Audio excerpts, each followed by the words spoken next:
भारतीय राष्ट्रीय राजमार्ग प्राधिकरण यानी कि NHAI ने शनिवार को कहा है कि पूरे देश में राष्ट्रीय राजमार्गों से लिक्विड मेडिकल ऑक्सीजन की ढुलाई करने वाले टैंकरों और कंटेनरों को टोल शुल्क से मुक्त कर दिया गया है। एक बयान के मुताबिक कोरोना महामारी के दौरान देश में मेडिकल ऑक्सीजन की अभूतपूर्व मांग को ध्यान में रखते हुए ऑक्सीजन की ढुलाई करने वाले कंटेनरों को एम्बुलेंस जैसे आपातकालीन वाहनों के समान माना जाएगा और उन्हें 2 महीने के लिए या फिर अगले आदेश तक ये छूट दी गई है। NHAI ने कहा है कि ऐसे राष्ट्रीय राजमार्गों पर LMO ले जाने वाले टैंकरों और कंटेनरों को निर्बाध रास्ता देने के लिए ये काम किया गया है। हालांकि फास्टैग लागू किए जाने के बाद से टोल प्लाजा पर प्रतीक्षा समय लगभग 0 है और वो पहले से मेडिकल ऑक्सीजन के तेजी से और निर्बाध परिवहन के लिए ऐसे वाहनों को प्राथमिकता दे रहा है। वहीं रेलवे ने कहा है कि कोरोना के सामान्य मरीजों के उपचार के वास्ते देश में 7 राज्यों के 17 स्टेशनों पर आइसोलेशन डिब्बों को तैनात किया गया है। फिलहाल अलग अलग राज्यों को 298 डिब्बे सौंपे गए हैं, जिनमें 4700 से अधिक बेड हैं। रेलवे के अनुसार महाराष्ट्र में कुल 60 डिब्बे तैनात किए गए हैं और नंदुरबार में 116 मरीज भर्ती किए गए हैं। वहीं ठीक होने पर राज्य के स्वास्थ्य कर्मियों ने उन्हें छुट्टी दे दी है।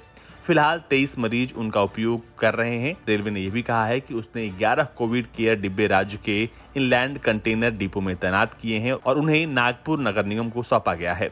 फिलहाल पालघर में 24 डिब्बे प्रदान किए गए हैं और उन्हें उपयोग में लाया जा रहा है। इसी तरह मध्य प्रदेश में 42 डिब्बे तैनात किए गए हैं।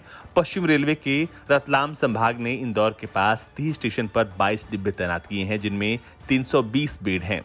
वहीं 21 मरीज भर्ती किए गए हैं और 7 को अब तक छुट्टी दे दी गई है।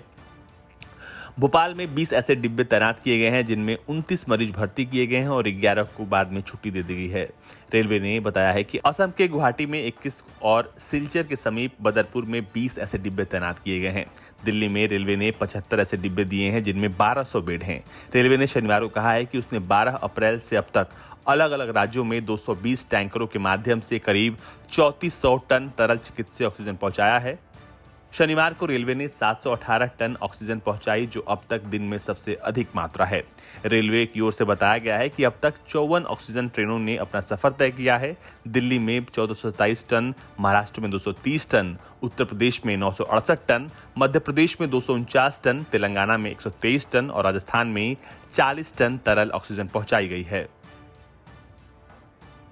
फिलहाल 26 टैंकर 417 टन तरल लेकर दिल्ली, महाराष्ट्र, उत्तर प्रदेश और हरियाणा जा रहे हैं। रेलवे ने कहा है कि नई ऑक्सीजन एक्सप्रेस ट्रेनें बहुत जल्दी से और तत्परता से काम कर रही हैं। ब्यूरो रिपोर्ट, भारत तक।